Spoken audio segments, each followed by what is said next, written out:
Hola, buen día. Nosotros vamos a hablar sobre el aparato reproductor masculino. El aparato reproductor masculino está integrado por los testículos, las vías genitales espermáticas, las glándulas sexuales accesorias, que incluyen las vesículas seminales, la próstata y las glándulas vulvoretrales, y los genitales externos, que incluyen el pene y el escroto. Los testículos tienen dos funciones principales, que son la espermatogénesis, o sea, la producción de espermatozoides denominados gametos masculinos, y la esteroidogénesis, que es la síntesis de andrógenos, también denominados hormonas sexuales. Los andrógenos son esenciales para la espermatogénesis, sobre todo la testosterona. Cumplen con una función importante en el desarrollo del embrión masculino para que el feto adquiera el fenotipo típico y son la causa del dimorfismo sexual. La diferenciación sexual ocurre mediante una cascada de activaciones génicas. El sexo genético se determina desde la fecundación por la presencia o ausencia de cromosoma Y. Sin embargo, los testículos no comienzan a formarse sino hasta la 7ª semana del desarrollo embrionario. El sexo gonadal está determinado por el gen SRY, localizado en el brazo corto del cromosoma Y. La expresión de este gen en etapas tempranas del desarrollo embrionario actúa como un interruptor maestro, iniciando la diferenciación de las gónadas indiferenciadas en testículos. Las mutaciones de este gen pueden provocar el síndrome de Swyer, en el cual los individuos con cariotipo XY presentan genitales femeninos internos como útero, vagina y trompas uterinas, pero carecen de gónadas funcionales y no producen hormonas sexuales, por lo que requieren tratamiento hormonal para inducir la pubertad.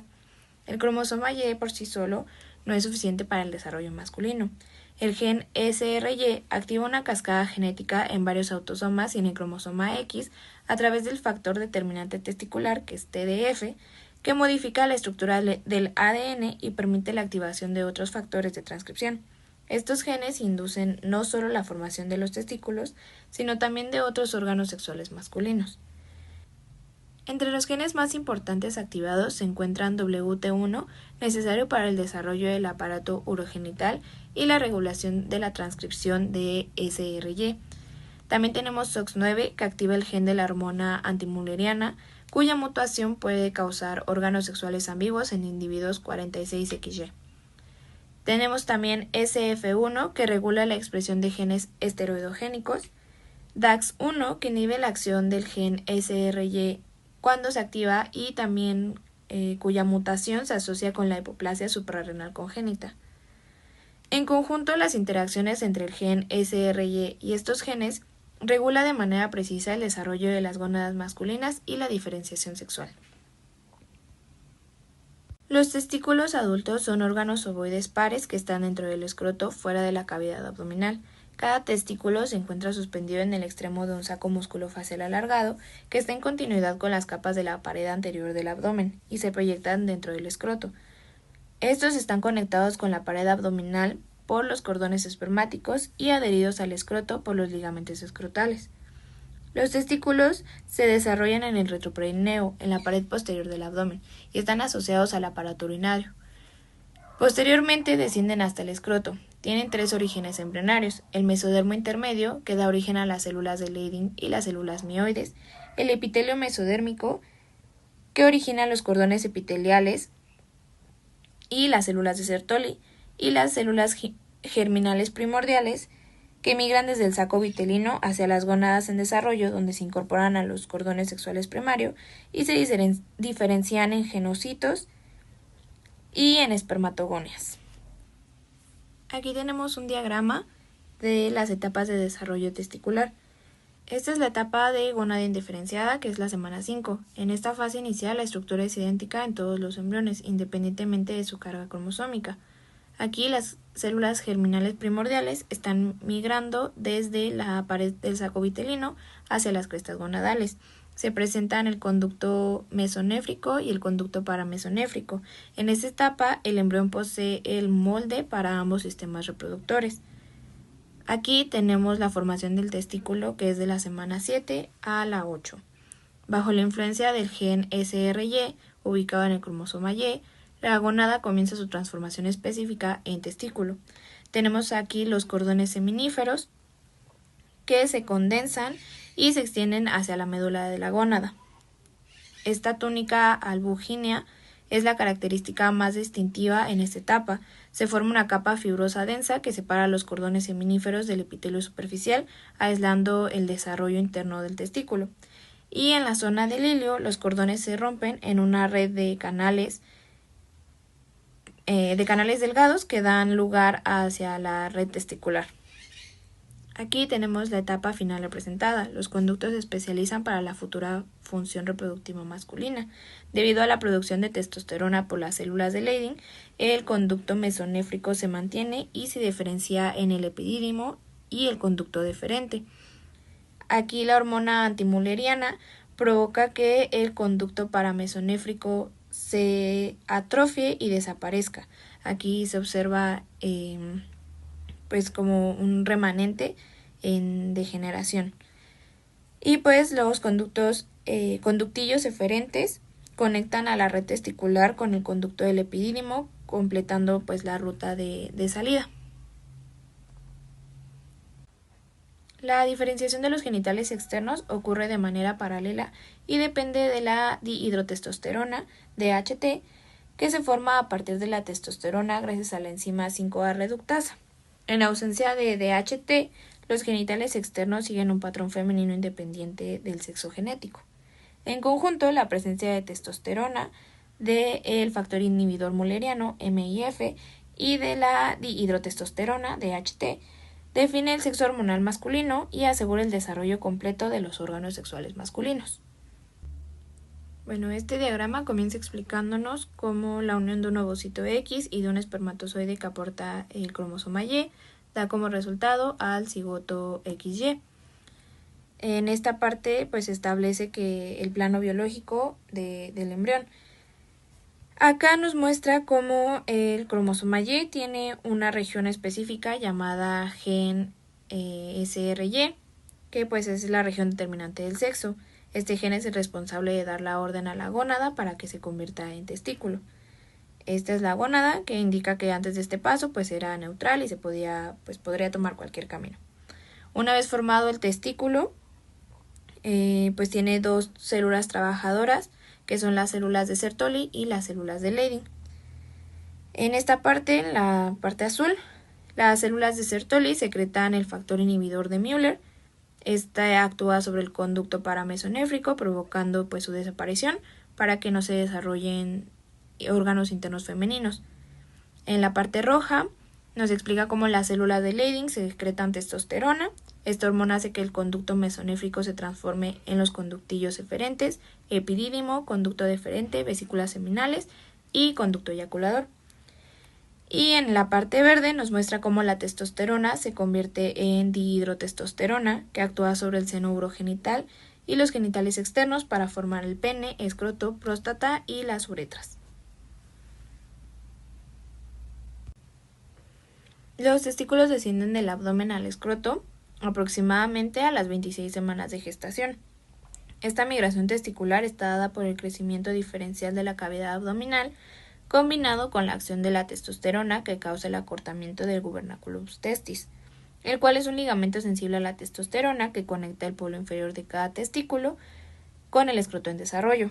Los testículos descienden hacia el escroto a través del conducto inguinal, el cual es un canal angosto entre la cavidad abdominal y el escroto. Durante su descenso arrastran lo que son sus vasos sanguíneos y linfáticos, sus nervios y su principal sistema de secreción, que es el conducto deferente. El descenso del testículo a veces puede ser obstruido, lo que causa la criptorquidia o testículo no descendido. Esta alteración es frecuente en aproximadamente 30% en los neonatos prematuros y en alrededor del 1% en los neonatos de término. Esta condición puede inducir alteraciones histológicas irreversibles en cada testículo y aumentar el riesgo de cáncer testicular. Un testículo no descendido necesita corrección quirúrgica. La orquiopexia, que es la fijación de este testículo que no está descendido, debe realizarse preferentemente antes de que estas alteraciones histológicas se vuelvan irreversibles alrededor de los 2 años de edad. En el escroto, la temperatura testicular es de 2 a 3 grados centígrados menos que la corporal. La temperatura baja es indispensable para la espermatogénesis. El músculo cremaster y el músculo dartos regulan la posición del testículo según la temperatura ambiental. Cada testículo está cubierto por una cápsula gruesa de tejido conjuntivo denso llamada túnica albúginea. Su capa interna es la capa vascular, que está rica en vasos sanguíneos. Cada testículo está dividido en unos 250 lobulillos mediante tabiques de tejido conjuntivo incompletos que se proyectan desde la cápsula. A lo largo de la superficie posterior del testículo, la túnica albúginea aumenta su espesor y se mete dentro del órgano para formar el mediastino testicular. Los vasos sanguíneos, linfáticos y los conductos espermáticos atraviesan el mediastino testicular al entrar o salir del testículo. Cada lobulillo contiene 1 a 4 túbulos seminíferos muy enrollados. Es el sitio de la espermatogénesis y están rodeados por estroma con células de Leydig, productoras de la testosterona. Los extremos de los túbulos se enderezan formando los túbulos rectos. Estos continúan con la red testicular dentro del mediastino. En este diagrama tenemos un corte sagital medio del testículo humano. En este aparece el sistema canicular genital, que está formado por los túbulos rectos, por la red testicular, los conductillos eferentes, el conducto del epidídimo, que es toda esta parte de aquí, y el conducto deferente. También se muestra la cubierta conjuntiva gruesa, que es la túnica albúginea, y la túnica vaginal alrededor, que pues es toda esta parte de aquí. Y en esta parte de acá tenemos un corte sagital que está teñido con hematoxilina eosina, que pues es del testículo, la cabeza y el cuerpo del epidídimo. Se puede observar de nuevo la túnica albúginea, la túnica vaginal, que es esta parte de acá, bueno, es la túnica albúginea, la túnica vaginal. Y en este corte se ve solo una pequeña porción de la red testicular, que es esta parte de acá. Su conexión con el sistema de las vías espermáticas no es evidente pues en este plano. Vamos a mencionar rápidamente los túbulos seminíferos, ya que más adelante los van a explicar más a detalle. Están formados por epitelio seminífero y túnica propia, miden aproximadamente 50 centímetros de longitud. El epitelio seminífero es un epitelio estratificado complejo y único, compuesto por dos poblaciones celulares básicas, que son las células de Sertoli, que pueden dar soporte y dan organización al túbulo, y las células espermatogénicas, que originan al espermatozoides. La túnica propia o peritubular está compuesta de capas de células mioides contráctiles y facilita el transporte de espermatozoides. El engrosamiento de la túnica propia puede disminuir la espermatogénesis y en la juventud se puede asociar con la infertilidad. En este diagrama se muestra la relación entre las células de Sertoli y las células espermatogénicas. El epitelio seminífero está apoyado sobre una lámina basal y una capa de células peritubulares que rodea pues al túbulo seminífero. Las espermatogonias claras, que son estas de aquí, y los espermatocitos en preectoleno están en el compartimento basal del epitelio seminífero, por debajo del complejo de unión que hay entre las células de Sertoli contiguas. Los espermatocitos primarios en paquiteno y las espermátides tempranas y tardías, con el resto de su citoplasma en proceso de separación, están por encima del complejo de unión en el compartimento luminal.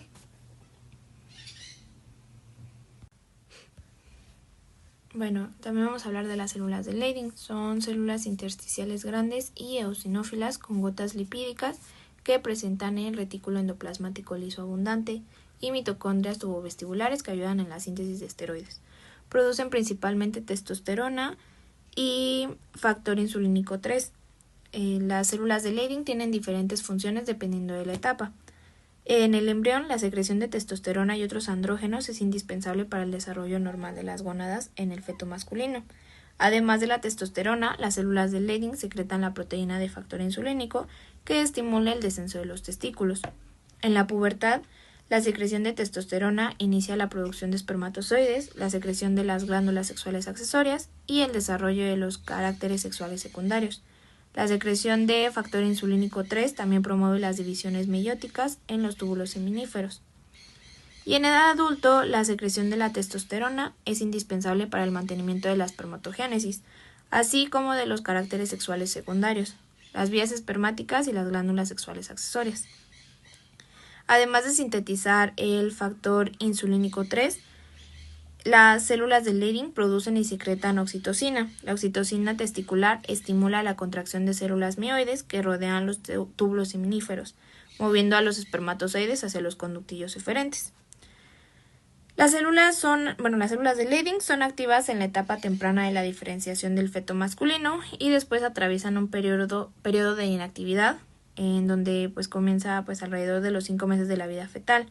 Estas células inactivas son difíciles de distinguir en los fibroblastos. Cuando las células se exponen a la estimulación gonadotrópica, en la pubertad se vuelven a convertir en células secretoras de andrógenos y permanecen activas toda la vida. En esta microfotografía tenemos diversas porciones de las células de Leydig. Tenemos las inclusiones lipídicas, que son estas de aquí, los perfiles segmentados del aparato de Golgi, y tenemos también la presencia de cantidades variables de los lisosomas. También se muestran algunas siluetas del retículo endoplasmático rugoso, y acá se muestran microvellosidades que están en las porciones de la superficie celular. En esta de acá tenemos es una microfotografía electrónica en un cristal de Reinke. Esta microfotografía se muestra la estructura interna de un cristal en el citoplasma de una célula de Leydig. Se puede observar el retículo endoplasmático liso y una gota de los lípidos en el citoplasma.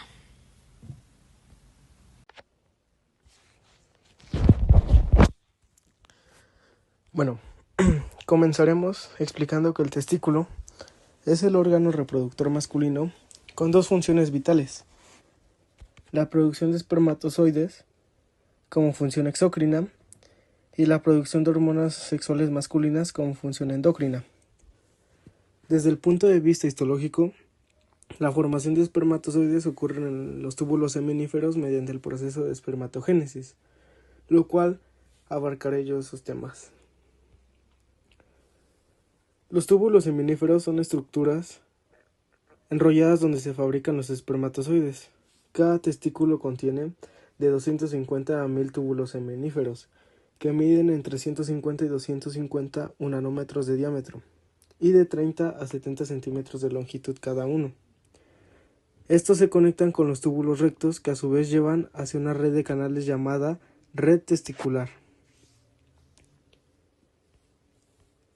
Su estructura, el epitelio que reviste esos túbulos es un epitelio estratificado complejo, el cual se va a llamar epitelio seminífero o germinativo. Este está compuesto principalmente por dos tipos de células: las células germinales, que se transforman progresivamente en espermatozoides, y las células de Sertoli, que son células altas que brindan sostén estructural, nutrición y fagocitan residuos. Además, forman la barrera hematotesticular, que posteriormente hablaremos de ella. En esta imagen podemos observar al epitelio germinativo seminífero, a la luz, y en esta parte al tejido intersticial. Todo esto está envuelto por una lámina basal y una vaina de tejido conectivo. Y en esta foto podemos ver a las células de Sertoli y a las células germinales, que van a ser estas de aquí.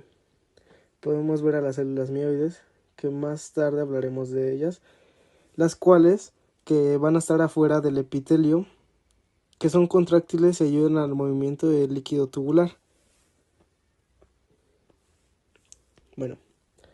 El epitelio germinativo, como ya lo dije, se halla envuelto en una lámina basal y una vaina de tejido conectivo, que a su vez este tejido se compone de fibroblastos,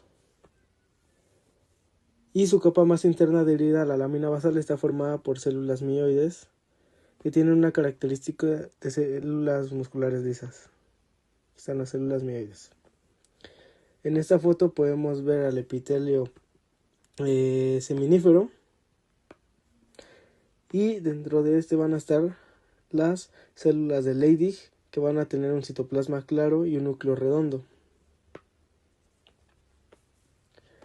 Si hablamos de su membrana basal, esta va a separar el epitelio seminífero del tejido conectivo y va a dar apoyo estructural al epitelio. Su lámina propia va a tener células mioides peritubulares, fibras colágenas, y las células mioides van a ayudar al desplazamiento del líquido tubular, como ya lo había dicho. La luz del túbulo, esta va a tener un espacio central que va a contener espermatozoides maduros, que ya lo habíamos visto en esta imagen.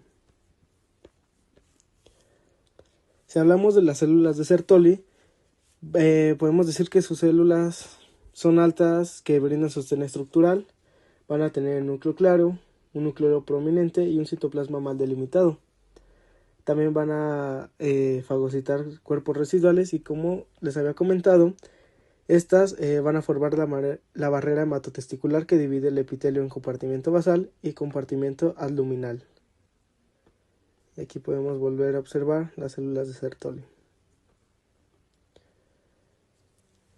Las células de linaje espermatogénico que se originaron en el saco vitelino embrionario se disponen en 4 a 8 capas y producen espermatozoides. Estas, por ahí de la quinta semana, un grupo de células denominadas células germinativas migran del saco vitelino a la gónada en desarrollo. En este sitio las células proliferan y colonizan la gónada, lo que origina las células llamadas espermatogonios. La producción de espermatozones se conoce como espermatogénesis, proceso que incluye la división celular. Ok, vamos a hablar de la espermatogénesis. Este es un proceso de transformación de células germinales en espermatozoides maduros. Este proceso ocurre desde la base del epitelio hacia la luz del túbulo y se divide en 3 fases principales. Cabe aclarar que este tiene una duración de 74 días y diariamente un varón produce 300 millones de espermatozoides en los testículos. Su primera fase va a llevar el nombre de fase de espermatogonias. Esta se va a ubicar en el compartimento basal junto a la membrana basal. Va a tener células pequeñas que miden 12 nanómetros y núcleos redondos y oscuros. Van a tener 3 tipos: espermatogonias tipo A oscuras, espermatogonias tipo A pálidas y espermatogonias tipo B. Cabe aclarar que esta va a estar en fase de mitosis. Bueno, las espermatogonias tipo A tienen un núcleo ovalado con cromatina granular fina muy basófila, por eso son oscuras. Una célula hija producto de una división permanece como una célula madre de reserva, mientras que la otra da origen a las células tipo B. Esta célula madre de reserva va a ser esta de aquí, ya que la tipo A oscura va a dar paso a las tipo A pálidas, para estas dar paso a las tipo B, pero esta va a servir como reserva. Las espermatogonias tipo A claras o pálidas tienen un núcleo ovalado con cromatina granular fina, poco teñida. Aquí podemos ver que es un poquito menos teñida o más clara. Y estas están obligadas a seguir el proceso de diferenciación que producen los espermatozoides. Estas realizan varias divisiones mitóticas sucesivas que aumentan su cantidad, ya que las espermatogonias tipo AP también se conocen como células madre de renovación. Las espermatogonias tipo B en general tienen un núcleo esférico con cromatina condensada en grandes grumos. Aquí podemos ver la cromatina en grandes grumos.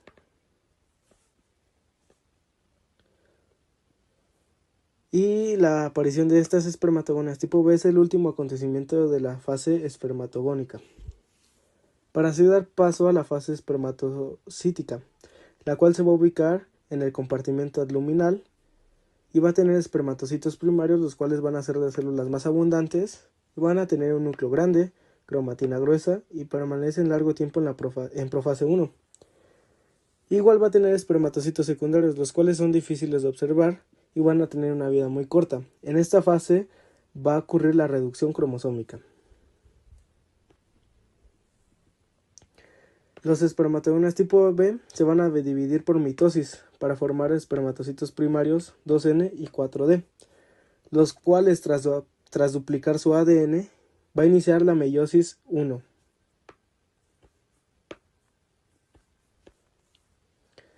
Para reducir su carga cromosómica y genética, convirtiéndose en espermatocitos secundarios 1n2d.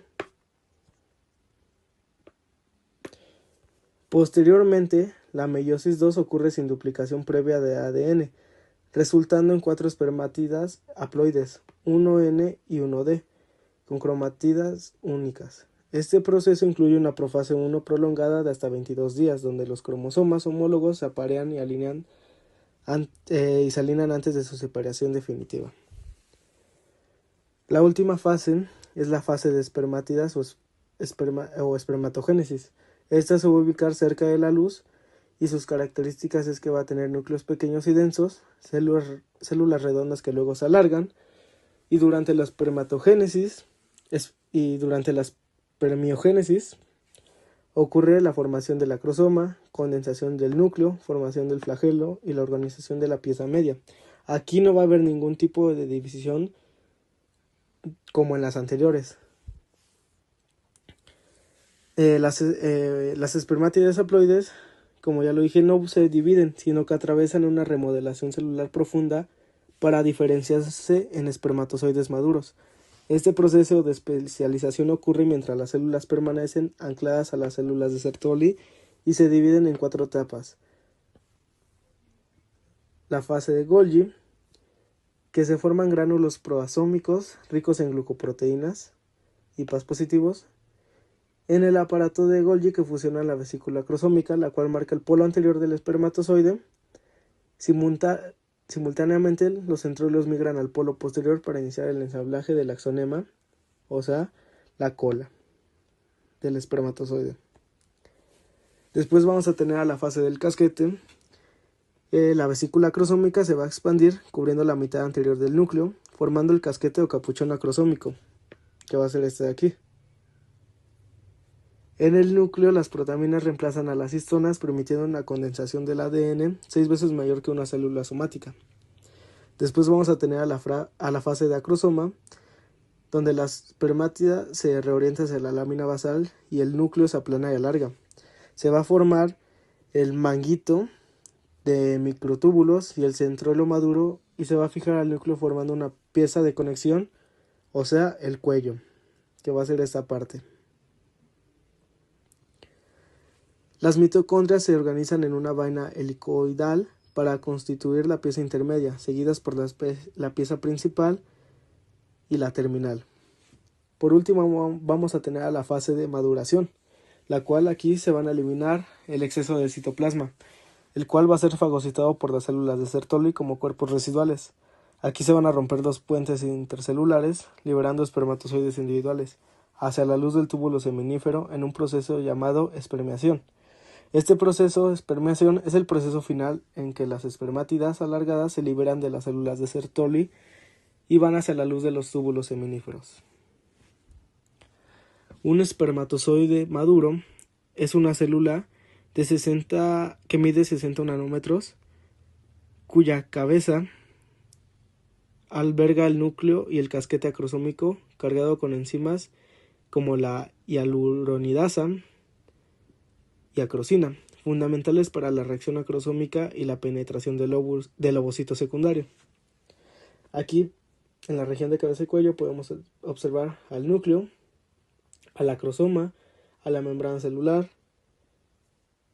al centriolo, a las fibras densas externas y al complejo axonémico, y las mitocondrias, que igual se van a ver en la pieza intermedia. La cola se organiza en 4 segmentos: el cuello, que contiene los centriolos, la pieza intermedia, que va a medir 7 nanómetros, caracterizada por mitocondrias,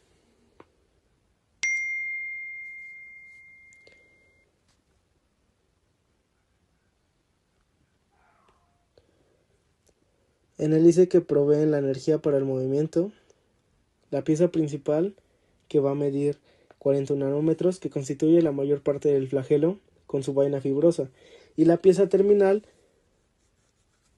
que va a ser esta de aquí, la cual va a medir 5 nanómetros, formada solo por el axonema.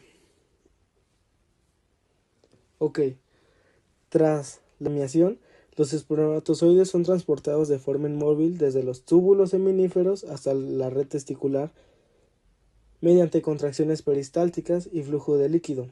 Al atravesar el epidídimo, experimentan una maduración bioquímica y morfológica esencial. El ADN se va a condensar más mediante protaminas, el citoplasma se va a reducir y la membrana plasmática se va a modificar con un factor de discapacitación que inhibe temporalmente su capacidad fecundante. La adquisición de movilidad flagelar en este trayecto depende de cambios en los niveles de CAMP, calcio y pH, regulados por proteínas cinasas y fosfatasas. Los espermatozoides se van a almacenar en la porción distal del epidídimo, recuperando su capacidad plena de fecundación únicamente tras el proceso de capacitación en el aparato reproductor femenino. Siguiendo en el sistema de las vías espermáticas. Las vías espermáticas, también llamadas vías excretoras masculinas, son un conjunto de conductos cuya función es transportar, madurar y finalmente expulsar a los espermatozoides. Estas vías trabajan en conjunto con las glándulas sexuales accesorias, que producen secreciones indispensables para formar el semen y garantizar la viabilidad de los espermatozoides. Desde el punto de vista embrionario, las vías espermáticas se originan a partir de los conductos mesonéfricos o conducto de Wolff y de estos túbulos excretores mesonéfricos. El desarrollo de las células de Leydig y de la secreción de testosterona estimulan la diferenciación de este conducto y de las estructuras que formarán las vías espermáticas. El trayecto inicia en el testículo, donde los espermatozoides se forman dentro de los túbulos seminíferos mediante el proceso de la espermatogénesis. A partir de aquí, los espermatozoides pasan a una serie de conductos que los conducirán fuera del testículo. Siguiendo esto, los túbulos rectos conectan los túbulos seminíferos con la red testicular o red testis. Esta red actúa como un sistema colector que dirige los espermatozoides hacia los conductillos eferentes, marcando la transición entre el testículo y el epidídimo, dando que la porción distal del conducto mesonéfrico forma el conducto deferente. El extremo distal del conducto mesonéfrico dará origen al conducto eyaculador y a las vesículas seminales. Ahora, los conductillos eferentes. Los conductillos eferentes conectan la red testicular con el conducto del epidídimo. En el ser humano existen aproximadamente 20 conductillos eferentes, los cuales se enrollan formando entre 6 y 10 conos eferentes. Histológicamente, presentan un epitelio cilíndrico pseudoestratificado, con células altas ciliadas y células bajas no ciliadas, lo que da un aspecto luminal en forma de sierra. En los conductillos eferentes ocurre la reabsorción de la mayor parte del líquido secretado en los túbulos seminíferos. Además, la acción combinada de los cilios y una capa de músculo liso circular facilita el transporte de los espermatozoides hacia el epidídimo. De este lado izquierdo se puede ver una imagen histológica de lo que vendría siendo los conductos eferentes, donde estarán cubiertos por un epitelio cilíndrico pseudoestratificado. La superficie luminal tiene un aspecto irregular y ondulado a causa de la alternancia de grupos de células cilíndricas altas y células cúbicas. Cada conductillo va a estar rodeado por múltiples capas de células musculares lisas con disposición circular. En la luz de los conductillos van a haber conglomerados de los espermatozoides, señalados en este caso en forma de asterisco. Continuando con que estarán el tejido conjuntivo va a estar el estroma del órgano, que va a contener múltiples vasos sanguíneos de varios tamaños.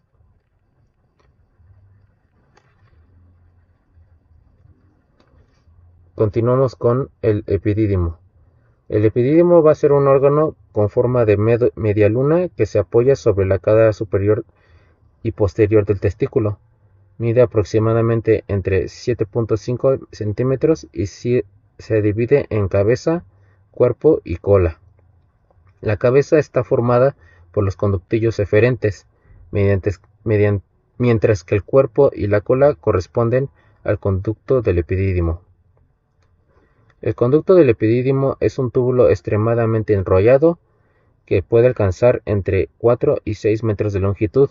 Durante el tránsito por este conducto, los espermatozoides maduran, adquieren movilidad y capacidad fecundante, proceso que depende de los andrógenos. El epitelio del epidídimo es cilíndrico, pseudoestratificado y está formado principalmente por células principales y células basales. Estas células principales van a presentar estereocilios que participarán en funciones de absorción y secreción, mientras que las células basales actúan como células madre del epitelio. La capa del músculo liso del epidídimo aumenta de grosor hacia la cola, formando 3 capas musculares. Estas capas generan contracciones musculares y peristálticas que movilizan los espermatozoides, mientras que la cola funciona como un reservorio de espermatozoides maduros. Siguiendo, aquí igual tenemos una imagen histológica de lo que vendría siendo de los conductos epidimarios o del conducto del epidídimo. Este vendría presentando los dos tipos de células del epitelio epidimario, lo que serían las células principales y las células basales. Se ven estereocilios seleccionados con flechas en la superficie apical de las células principales. Los núcleos de las células basales son esféricos y se encuentran muy cerca de la membrana basal, mientras que los núcleos de las células principales son cilíndricos y se ajustan a la forma cilíndrica de la célula. Alrededor del epitelio del conducto hay una capa de las células musculares lisas dispuestas circularmente. Igual aquí vendrían teniendo dos fotografías o microfotografías, lo que sería siendo del epidídimo humano, y esta vendría siendo una microfotografía, pero en este caso electrónica, igualmente del epidídimo. Del lado izquierdo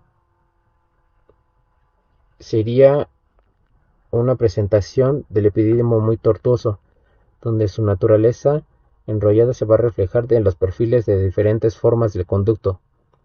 En el tejido conjuntivo hay muchas siluetas de los vasos sanguíneos, presentadas y señaladas vendrían siendo con un color blanquecino, donde los vasos tienden a seguir al conducto, por lo tanto también se ven múltiples perfiles de los varios vasos.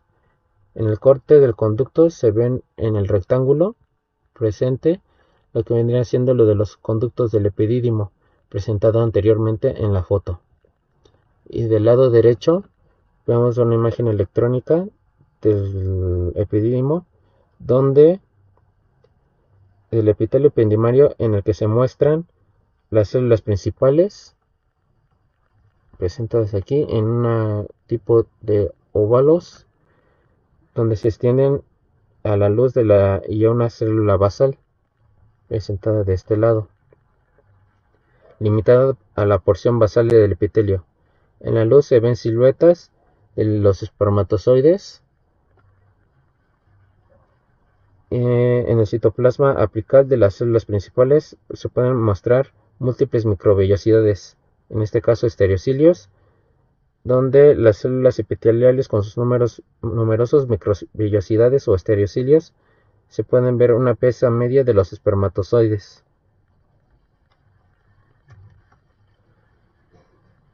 Ahora, conducto deferente. El conducto deferente es la continuación directa de la cola del epidídimo, asciende por el borde posterior del testículo y forma parte del cordón espermático.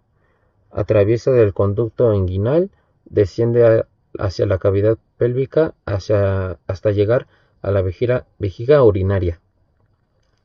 El conducto deferente posee una pared muscular muy gruesa, de hasta 1.5 milímetros, organizada en 3 capas. Estas capas generan contracciones peristálticas intensas que impulsan rápidamente a los espermatozoides durante la eyaculación. Un dato clínico importante es que la vasectomía consiste en la interrupción de este conducto. En el extremo distal del conducto deferente se dilata formando la ampolla, la cual puede funcionar como un sitio de almacenamiento. Aquí es donde se une con el conducto de la vesícula seminal para poder formar al conducto eyaculador. Aquí vendría introduciéndose las glándulas sexuales accesorias entre sí, que las glándulas van a poder producir secreciones que mezclan con los espermatozoides para formar el semen. Estas secreciones van a aportar nutrientes, protección y un medio adecuado para la supervivencia espermática. Siguiendo esto, se presentan las vesículas seminales, que son glándulas pares alargadas y muy tortuosas, ubicadas detrás de la vejiga urinaria. Su secreción presenta aproximadamente el 60% del volumen del semen y es rica en fructosa, prostaglandinas, aminoácidos y ácido ascórbico, elementos esenciales para el metabolismo espermático. Donde cada vesícula va a tener un conducto excretor corto que se une a la ampolla del conducto deferente para formar el conducto eyaculador. Se desarrollan como impaginaciones de los conductos mesonéfricos. Su pared va a constar de una mucosa, una pared muy delgada y un músculo liso y una cubierta fibrosa. Esta mucosa presenta numerosos pliegues que aumentan el área de la superficie secretora. El epitelio es cilíndrico, pseudoestratificado con células cilíndricas altas no ciliadas y células basales redondas. Las células cilíndricas son secretoras de proteínas con un retículo endoplásmico rugoso llamado RER, bien desarrollado y vesículas de secreción. Aquí de este lado, del lado izquierdo, vamos igual a tener una imagen histológica sobre las vesículas seminales humanas. Estas glándulas es una estructura tubular enrollada, como habíamos dicho, y en una parte se ve lo que parece ser una serie de luces aisladas. De hecho, la mucosa se caracteriza por sus numerosos pliegues, descansa sobre una cubierta de músculo liso, como podemos ver acá, gruesa, organizada en dos capas, una capa circular interna y una capa longitudinal externa. Y por último va a estar el conducto eyaculador. Este se va a formar por la unión del conducto de la vesícula seminal y la ampolla del conducto deferente. Va a poder atravesar a la próstata y va a desembocar en la uretra prostática. No tiene una pared muscular propia. El tejido fibromuscular de la próstata actúa como un sustituto. El epitelio de la ampolla y de los conductos eyaculadores parecen tener una función secretora que contiene gránulos del pigmento amarillo. Conductos intratesticulares. Al final de cada túbulo seminífero hay una transición hacia los túbulos rectos. Este segmento está revestido por células de Sertoli y su revestimiento epitelial cambia a cúbico simple. Estos desembocan en la red testicular, que son conductos anastomosados revestidos por epitelio cúbico simple o cilíndrico. En la imagen podemos encontrar que de color amarillo está el conducto eyaculador, el utrículo prostático y la uretra prostática, y obviamente también la próstata. De color morado en la parte superior está la vesícula seminal, que se continúa con el conducto deferente, y después encontramos el conducto del epidídimo. Y de color rojo encontramos la red testicular, que esas como estrías es el túbulo seminífero y lo que lo cubre es la túnica albungínea. En la imagen del lado izquierdo podemos encontrar la cabeza del epidídimo, el conducto deferente, el cuerpo del epidídimo, el mediastino testicular, la red testicular que es la de color como moradito clarito, los túbulos rectos que son como las estrías, la túnica vaginal que es lo que lo cubre, la túnica albungínea, el tabique que está entre cada túbulo recto y el túbulo seminífero. Y del lado derecho podemos encontrar un corte histológico donde en la parte superior está la cabeza del epidídimo, de color rosa claro está la túnica albungínea, de color morado está la túnica vaginal, en la parte inferior está la red testicular y del lado izquierdo está el cuerpo del epidídimo. Próstata. Tiene una forma y tamaño parecido con los de una nuez. Es la glándula sexual accesoria más grande. Su ubicación es en la pelvis debajo de la vejiga, donde rodea el segmento prostático de la uretra. Función: secretar un líquido claro, ligeramente alcalino, que contribuye a la composición del semen. Está compuesta por 30 a 50 glándulas túbulo-alveolares con 3 capas. La 1 es la mucosa interna, que drenan directamente la uretra. 2. La capa submucosa intermedia, que desembocan en los senos prostáticos. Y la 3, que es la capa periférica, contiene las glándulas prostáticas principales. Y del lado izquierdo podemos encontrar un corte histológico de la próstata. Parénquima prostático. Este se divide en 4 zonas. Zona central. Constituye el 25% del tejido glandular. Rodea los conductos eyaculadores conforme atraviesa la próstata. Resistente a los carcinomas e inflamación. Núcleos más grandes y citoplasmas más prominentes. Zona periférica. Constituye el 70% del tejido glandular. Rodea la zona central y ocupa la parte posterior y las porciones laterales de la glándula. La mayoría de los carcinomas prostáticos se originan en esta zona. Zona transicional. Constituye el 5% del tejido glandular. Rodea la uretra prostática, contiene las glándulas mucosas y experimentan hiperplasia. Zona periuretral. Contiene glándulas mucosas y submucosas. Experimentan una proliferación patológica. Estroma fibromuscular. Tejido conjuntivo denso irregular con fibras musculares lisas. Se encuentra en la parte superior anterior de la próstata. En esta imagen podemos encontrar las zonas. En la parte superior se encuentra la uretra. En la parte superior izquierda se encuentra el estroma fibromuscular anterior. La parte de color naranja es la zona de transición. Lo que continúa la uretra es la uretra prostática. Lo que está de color verde es la zona periuretral. Lo que está en color amarillo es la zona central y la parte inferior es la zona periférica. Y del lado derecho está la vesícula seminal y el conducto deferente. Hormonas. El epitelio glandular se encuentra bajo la influencia de las hormonas testosterona y andrógenos suprarrenales. Estas hormonas son convertidas en dihidrotestosterona DHT por la enzima 5A reductasa. La DHT es 30 veces más potente que la testosterona. El receptor de andrógenos AR hace estimulación o inhibición directa de los genes específicos. Las células epiteliales producen SPA, que es una serina proteasa de 33 kilodaltones, es uno de los marcadores tumorales de mayor importancia. Es secretado en los alvéolos de la próstata e incorporado en el líquido seminal. Fosfata ácida prostática PAP, 100 kilodaltones, regula el crecimiento celular y el metabolismo del epitelio glandular de la próstata. MAR-I es un marcador alternativo para el PSA. En la imagen del lado izquierdo podemos encontrar las glándulas túbulo-alveolares que se abrevian con GLA, que igual se encuentran en la parte superior. El músculo liso, que es lo rojo o moradito, y todo lo que está en azul es el tejido conjuntivo denso. En la imagen del lado derecho está el epitelio glandular pseudoestratificado, en donde las puntas de flecha indican las células basales.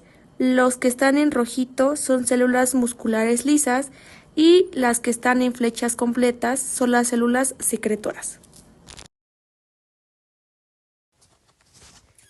Ahora, hablando un poco sobre semen, pues tenemos que es el líquido eyaculado durante la eyaculación.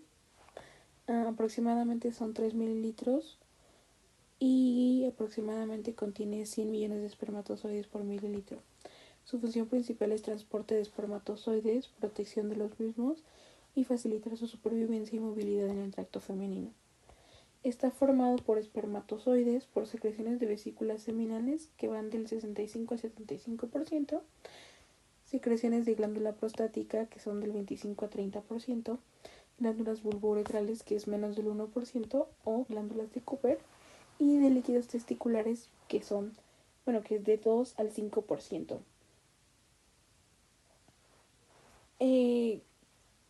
Cabe mencionar que el semen también contiene prostaglandinas producidas por las vesículas seminales. Estas ejercen pues una influencia sobre el tránsito de espermatozoides en el aparato reproductor masculino y femenino también, y desempeñan un papel en la implantación del óvulo fecundado.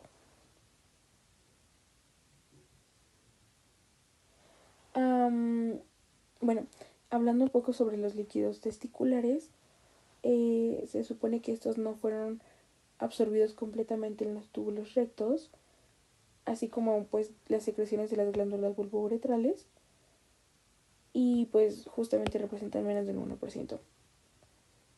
Para la obtención del semen hay un aporte de vesículas seminales, como lo mencioné, producen la mayor parte del volumen del semen y su secreción es rica en fructosa, contiene prostaglandinas, lo mencioné hace unos momentos, y tiene un pH ligeramente alcalino. Y pues este aporte ayuda a la movilidad y viabilidad espermática. Hay un aporte de próstata que pues la próstata secreta un líquido blanquecino y ligeramente ácido, el cual contiene pues citrato, enzimas proteolíticas que son las que ayudan en la licuefacción del semen, y contiene también fosfatasa ácida prostática. Este aporte permite que el semen pase de gel a un líquido después de la eyaculación. Hay un aporte de glándulas bulbouretrales, y estas glándulas secretan un líquido que es claro y viscoso y ayudan a lubricar la uretra y neutralizar los restos ácidos en la orina. Las características principales o generales del semen es que tiene un pH ligeramente alcalino, un aspecto inicial que es viscoso, y después de la eyaculación se coagula y después se licúa, y esto se le conoce como una acción prostática. Hablando sobre el pene, pues es el órgano copulador masculino. Su función es depositar el semen en el tracto femenino, conducir la orina mediante la uretra peniana. Está formado por 3 cilindros de tejido eréctil y tiene 2 cuerpos cavernosos que son dorsales y un cuerpo esponjoso que es ventral, y este cuerpo esponjoso es el que rodea la uretra. Bueno, aquí tenemos un diagrama. Bueno, es un corte transversal del pene, en donde podemos pues identificar los principales vasos sanguíneos que tenemos, pues la vena dorsal profunda, las superficiales y la arteria profunda del pene, que son pues básicamente las más importantes, el nervio dorsal y la arteria dorsal. Y pues podemos ver los cuerpos cavernosos, el cuerpo esponjoso y la uretra. Aquí también se puede ver el cuerpo esponjoso, la uretra y los cuerpos cavernosos. Y pues esta parte de aquí, que es la que, bueno, la túnica, que es la que une a estos 3 componentes, el cuerpo, los cuerpos cavernosos y el cuerpo esponjoso. Como lo mencioné, pues los cuerpos cavernosos están ubicados en la región dorsal. Están formados por espacios vasculares o sinusoides. Tienen un endotelio vascular, el cual contiene músculo liso, y este músculo liso es el que genera las almohadillas subendoteliales, y pues a su vez se acopla en cordones en la túnica albuginea. Tiene tejido conectivo y están rodeados justamente por esta misma túnica, y son los principales responsables de la erección, ya que el tejido conectivo intersticial, en el tejido conectivo intersticial se encuentra la arteria profunda del pene, y pues tiene un trayecto que son las arterias helicinas. Estas son las que se dilatan y aumenta el flujo sanguíneo para pues la erección. Aquí tenemos el mecanismo de la erección, que pues es básicamente el llenado de espacios vasculares de ambos cuerpos, el cavernoso y el esponjoso. Mediante un estímulo sexual hay una liberación de óxido nítrico, y a su vez hay una relajación del músculo liso que vimos pues acá, por aquí, músculo liso. Hay un aumento del flujo sanguíneo, y se llenan los espacios cavernosos y esponjosos. Hay una compresión del drenaje venoso, y por esta compresión del drenaje venoso hay una erección, o sea, se mantiene la erección.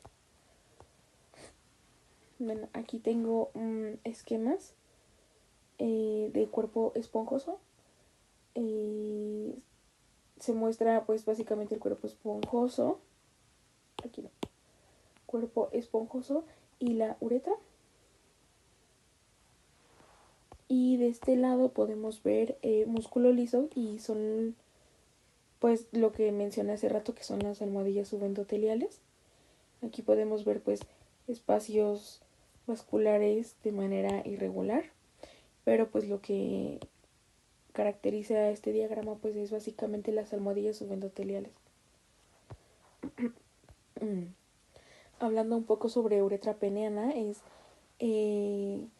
bueno, esta uretra está envuelta o sí rodeada de cuerpo esponjoso, como lo vimos acá arriba. Recorre el cuerpo esponjoso, su epitelio es un epitelio cilíndrico pseudoestratificado, pero a la altura del glande se vuelve un epitelio plano estratificado. Esta uretra conduce orina y semen, pero no simultáneamente. Aquí este fue un diagrama que encontré en internet sobre la uretra peniana. Tenemos que pues tiene una lámina propia como cualquier epitelio. Tiene el epitelio, aquí se encuentra la luz de la uretra, el lumen de la uretra. Y pues aquí tenemos la glándula uretral. Y de este lado está el cuerpo esponjoso que pues se supone que es el que la rodea. Y hablando un poco sobre la piel y el revestimiento del pene, tenemos que la piel del pene es delgada y flexible y está fijada al tejido conectivo laxo subyacente, pero no a la altura del glande. El glande está revestido por epitelio plano estratificado, tiene alta sensibilidad y a esta altura la piel es muy fina, que pues por el color de las venas, como la piel es muy fina, puede dar un aspecto, bueno, un color azulado. No hay tejido adiposo en esta altura, pero sí hay músculo liso y es la continuación de la capa de dartos. Un dato pues que en hombres no circundados hay un epitelio, bueno, no epitelio, pero hay una parte que se le conoce como prepucio. Y bueno, el pene está inervado por fibras somáticas y motoras viscerales, simpáticas y parasimpáticas. Las fibras somáticas inervan al músculo liso y las fibras motoras viscerales simpáticas, y bueno, ambas somáticas motoras viscerales tienen una función o un papel importante, desarrollan un papel importante en la erección y en la eyaculación. Estas fibras motoras viscerales parasimpáticas son las que comienzan la erección y las fibras motoras viscerales simpáticas terminan la erección, por lo tanto inician la eyaculación. Aquí volvemos a ver, bueno, el diagrama del corte transversal del pene, en donde podemos observar el cuerpo esponjoso, la uretra, los cuerpos cavernosos y la túnica albugínea. Aquí está. Es la que une a las tres.